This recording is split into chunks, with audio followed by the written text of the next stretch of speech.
Okay. So, is there any questions about the reading, anything throughout the semester, or anything you guys want to address before we jump into the material? No? I have a question about the reading. Yeah, go ahead, George. On page 12, there's this quote. I'm not sure what it means when he says it. It's here at last seemed to have been discovered the mountain path to Canaan when describing the book learning. Hmm. So, Um, go ahead. I'm sorry. Go ahead. oh no, it's fine. So the land of Canaan is a biblical reference. Oh, Um, all right. yeah, so like this is where the Israelites went to find refuge, was the land of Canaan. That was like their promised land. So essentially, what he's saying is they thought that the book learning education would be that roadmap to freedom, or that roadmap to the promised land, if you will. Oh, okay. Does that make sense? Yeah, thank you. Cool. Good question. Anybody else? Okay. So let's get into my points of context. W.E.B. Du Bois, uh, one of the most central figures, not only in Africana studies, Black studies, Pan African studies, but just educational studies alone, right? Is anybody in here a sociology major, minor, or have taken a sociology class? Okay.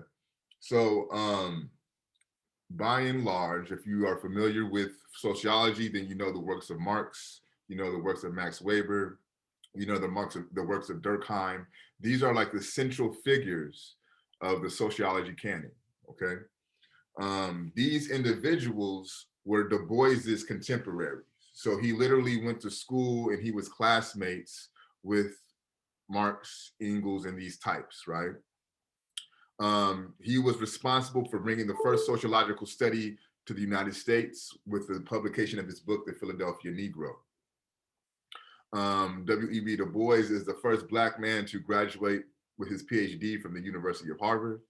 Upon his graduation, he is famously known for being quoted as saying, "The pleasure, I assure you, was Harvard's." Right. So I gained nothing from not to say I gained nothing, but really they got more value from me being there than I got the value of being there, right?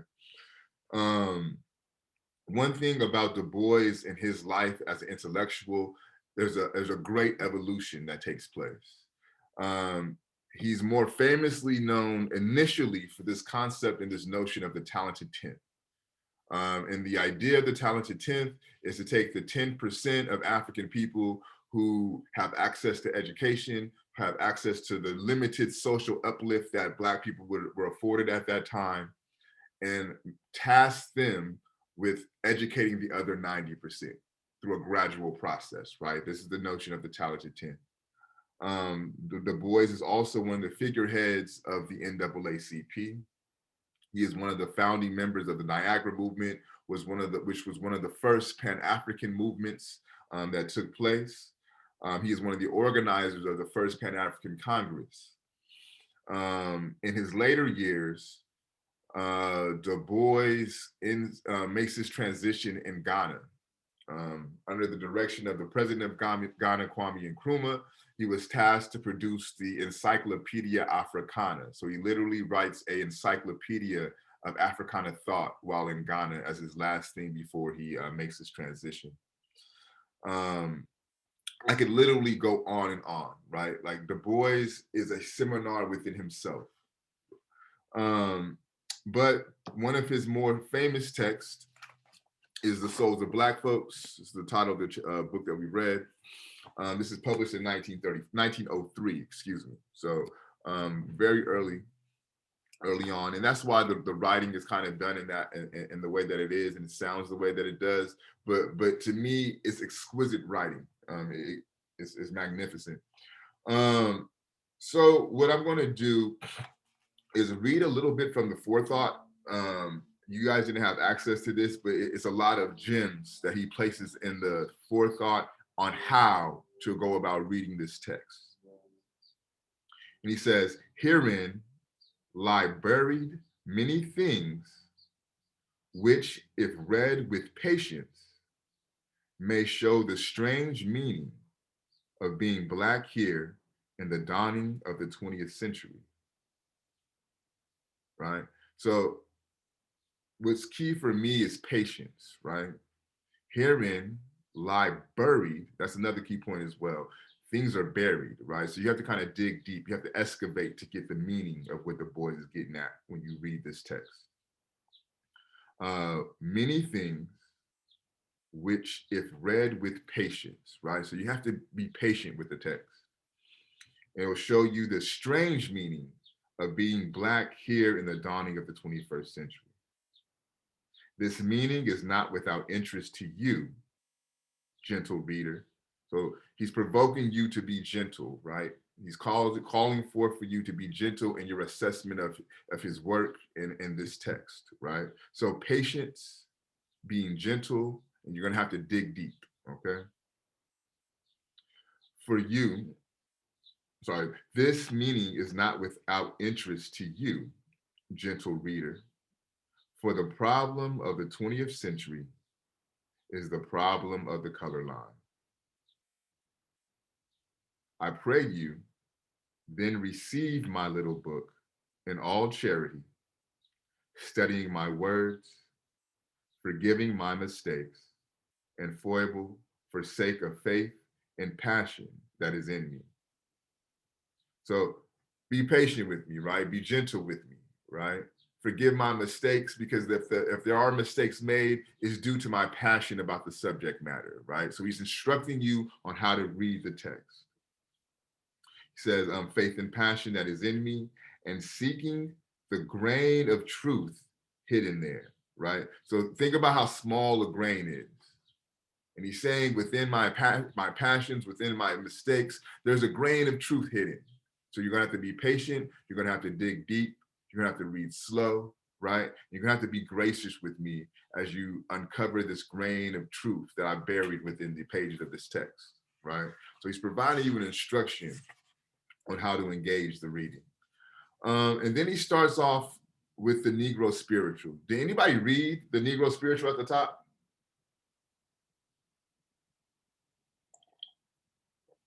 Yes, no, maybe. Okay, Janet did. So be attentive to that and pay attention how he works that back in towards the end of the text, okay? He also tells you in the foreword or the forethought, like how the book is structured, right?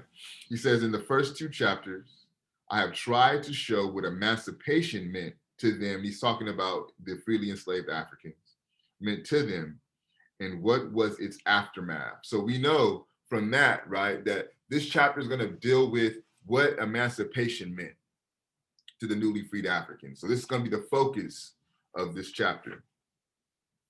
So he opens up after the Negro spiritual with between me and the other world. So already we know that there's a distinction at play, okay? There is ever an unasked question, unasked by some through feelings of delicacy, by others through the difficulty of rightly framing it, right? So it's either hardly asked because it's a delicate question, or they don't know how to frame the question, right? All, nevertheless, flutter around it. They approach me in a half hesitant sort of way, eye me curiously or compassionately, and then, instead of saying directly, how does it feel to be a problem? So this is the question that DuBois is saying that they want to ask, right? How does it feel to be a problem? But they can't ask that question, so they dance around it, right? They sort of glance at him half hesitantly, right? So instead of asking the real question, they come off with things like, I know an excellent colored man in my town. Or I fought at Mechanicsville. And we know from the end note at the bottom of the page that Mechanicsville is the site of the Civil War battle of 1862 in Richmond, Virginia. Or do not these Southern outrages make your blood boil, right? So these are the questions that are posed to him instead of the real question that these people want to ask. how does it feel to be a problem, right? To put that in today's terminology, I voted for Obama both terms, right? I believe that Black Lives Matter, right? The death of George Floyd pissed me off, right? But instead of, they'll say these things instead of getting at the real issue, right? So now we're going to get to how he responds to these faux questions. At these, I smile, or I am interested, or reduce the boil to a simmer as the occasion may require. To the real question, how does it feel to be a problem?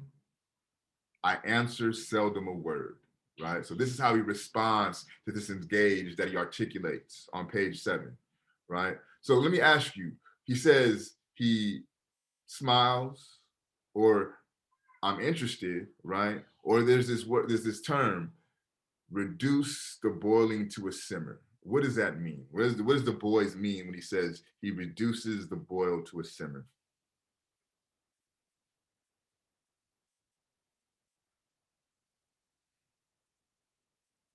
Doesn't it mean like he sort of calms himself? Like he's not trying to play into like he's not trying to get mad or anything. Like he's trying to I don't know how to explain it. No, you're absolutely right, George. Right? Yeah. He's mad. He's pissed off. Right? But I'm Yeah. gonna chill out. I'm gonna be cool. That's what Janet says in the chat. Right? I'm pissed, but I'm gonna calm down. I'm gonna be calm about it. Right? I want to kick your ass, but I'm not gonna do that. I'm gonna just be diplomatic about it. Right? So absolutely, this kind of gets you to understand DuBois's disposition. Right? So he kind of goes on, right? And then he gets to the point where he realizes that he's different, right? He's made aware of his difference. He's made aware of his other, right? And he says that this difference was manifested to him while they were exchanging greeting cards, right?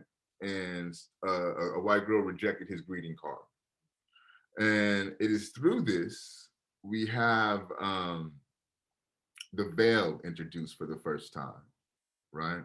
And we know that the veil is used as a metaphor to articulate the distinction and the delineation and the bifurcation between the two worlds, right? The world that he occupies and then the white world that he doesn't have access to, right? And he says that, and then it dawned upon me with a certain suddenness that I was different from the others, or like mayhap in heart and life and longing, but shut out from their world by a vast veil. So boom, the veil appears. I had it thereafter no desire to tear down that veil, to creep through. I held all beyond it in common contempt, right? So he became aware of the two worlds, but within this awareness, he had no desire to kind of creep through the veil to see what's going on in the other world, right? He held everything on that other side of the veil in common contempt, right? Um, and I lived above it in a region of blue sky and great wandering shadows. So he said he was able to put himself above these two worlds and live above it and live within these blue skies, okay? That sky was bluest when I could beat my mates at examination time, or beat them at a foot race, or even beat their stringy heads. Alas, with the years, all this fine contempt began to fade, for the worlds I longed for and all their dazzling opportunities were theirs and not mine. But they should not keep these prizes, I said. Some, all, I would wrest from them, right? So there's a lot at play within that passage. One, he articulates how he coped with having to deal with this two-ness, having to deal with the veil, right? He felt most comfortable, and he said he articulates it as the blue skies when he's able to outperform them intellectually in examinations, right? When he's able to outperform them physically in a foot race, right? Or if he's able to whoop their ass, right? He feels he's in the bluest skies in those moments. This is how he articulates his ability to deal with this veil, right? But then he realized, the contempt began to fade because there's a world that he longed for, and the opportunities that he longed for, he had no access to them, right? He knew that they were on the other side of that veil, but he decided that he's going to find a way to wrest those opportunities from that other world and make himself accessible. What does it mean to wrest these opportunities? What does DuBois mean by that?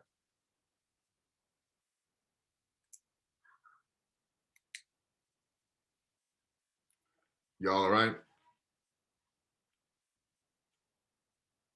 I'm talking, am I frozen?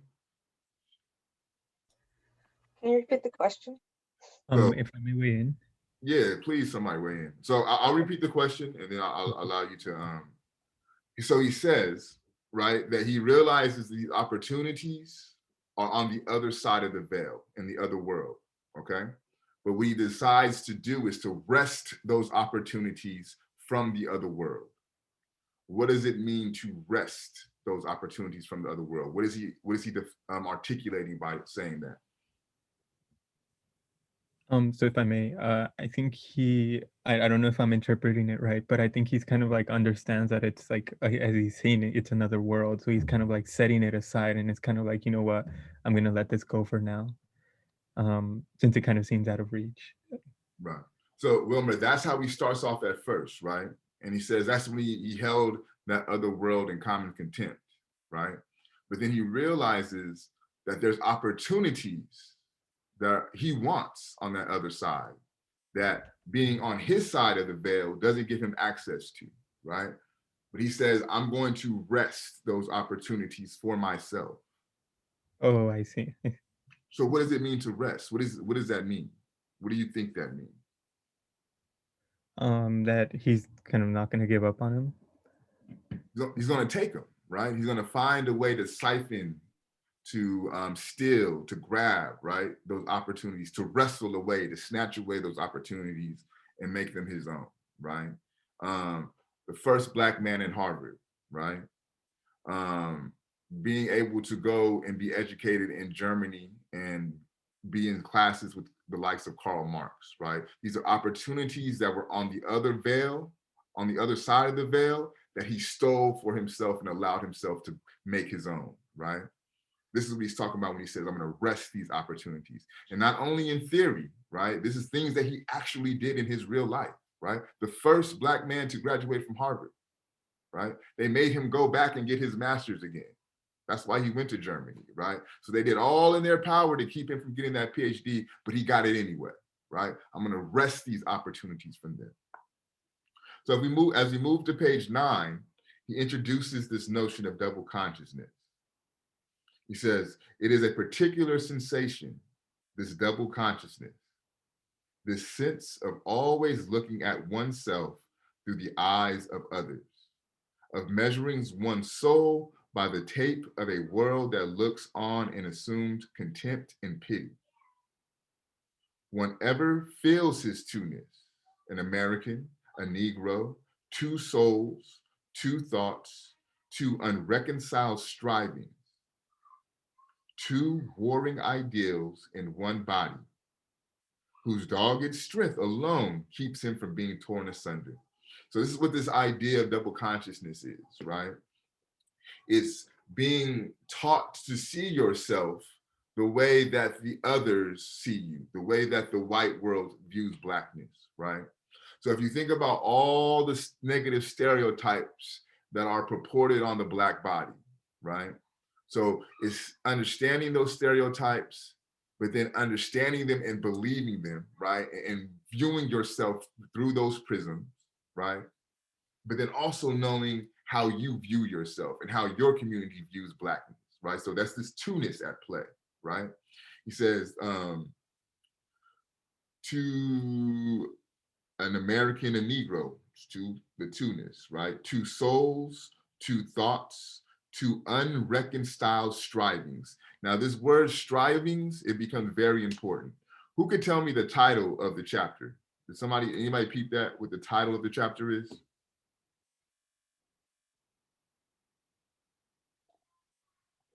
So our spiritual strivings. Yep. So Jeremy, what is a striving? What does that mean, to be striving? to strive is to like uh push forward, to grasp something, to work towards something. Absolutely. So this chapter is about the spiritual desire or the spiritual striving of Black folks, right? This is what he's talking about in this particular chapter. So he's saying, right, we have two thoughts, two souls, right? Two unreconciled strivings, right? So it's the desire for the American way of life, also with the desire for a Black way of life, right? Unreconciled strivings, right? And he says, and if it wasn't for the dogged strength alone, this two-ness would tear him asunder, right? So this war at play within the one body, the American and the Negro, right? These two warring identities, these two worlds. The only way, that reason why they're not tearing that body apart is the strength, he calls it a dogged strength, right? That keeps him from being torn asunder. So this is how DuBois articulates this two-ness, right? And we all develop mechanisms to deal with the two-ness. Code switching is one of those mechanisms, right? Knowing when not to speak Spanish is one of those mechanisms, right? This is how we have been taught to deal with our two-ness, okay? And then towards a little bit lower on page 9, towards this paragraph here, he really lays out what the desire or what his thesis or what his argument is. Starting with the paragraph that says this then is the end of his striving, to be a co-worker in the kingdom of culture. What does that mean? To be a co-worker in the kingdom of culture.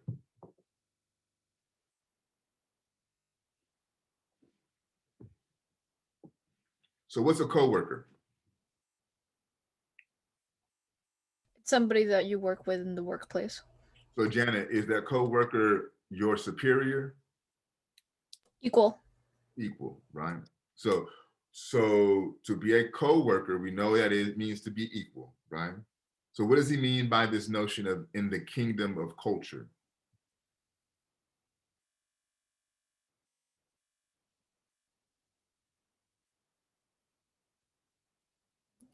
Wouldn't the kingdom of culture be like the American way of living?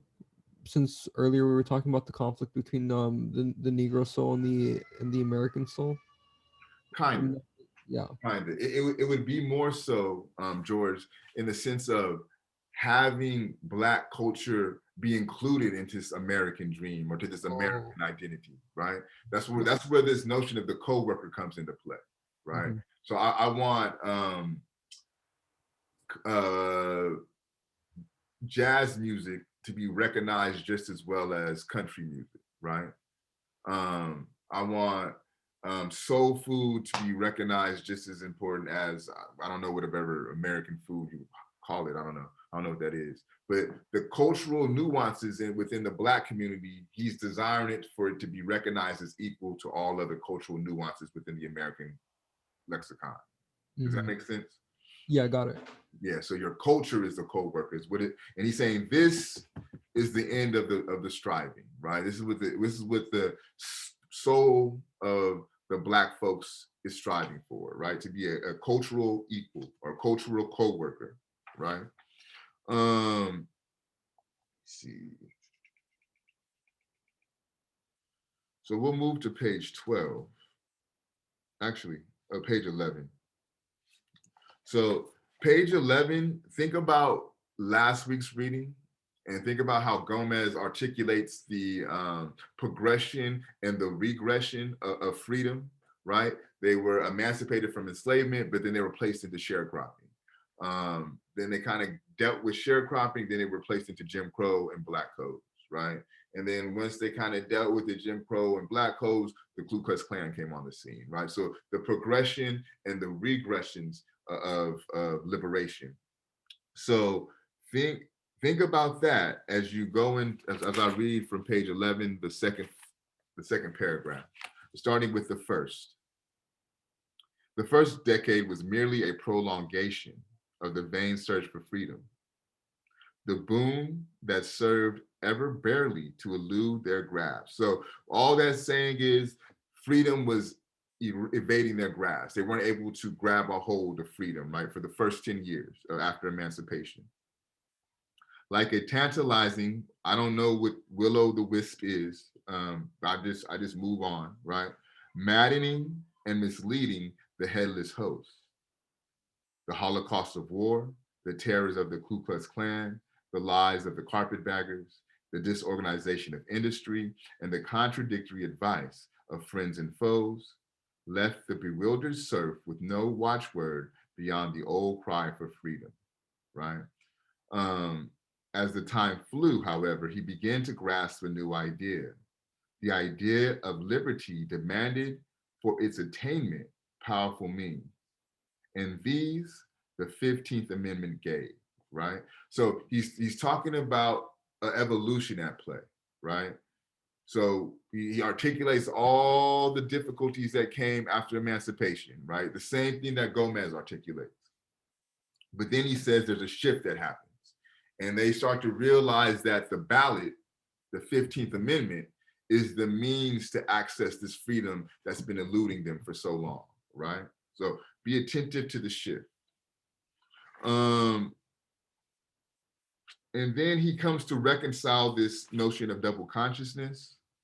I'll have this point and one more and we'll be good to go. Then he comes to reconcile this notion of double consciousness towards the end of page 12.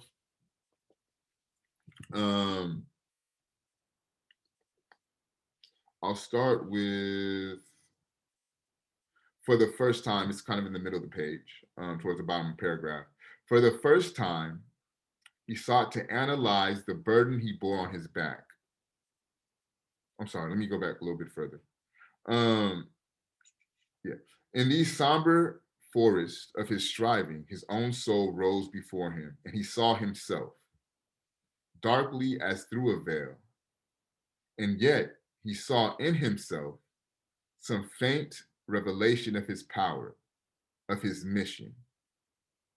He began to have a dim feeling that to attain his place in the world, he must be himself and not another, right? So this is how DuBois begins to reconcile this notion of the double consciousness, right? He knew to show up and to gain and to earn his place in the world, to rest his place in the world, he had to be himself, right? He couldn't show up on the scene and try to be what the other world viewed him as, right? It would not serve him. He had to be authentically himself. And I think this is a very great meditation on how to show up into space, right? Especially for people from marginalized groups who are looking to pursue elements of higher education, right? I could tell you from firsthand experience, when you go into these higher education classrooms, if you go on to get your master's and you go on to get your PhD, there's a certain aesthetic, there's a certain archetype, there's a certain culture that they are expecting you to adapt to, right? They're expecting you to perform as if you're on that other side. Oh, hello, Professor. Okay, my fault. Hopefully we can get through the rest of this. So essentially his ability to deal with the veil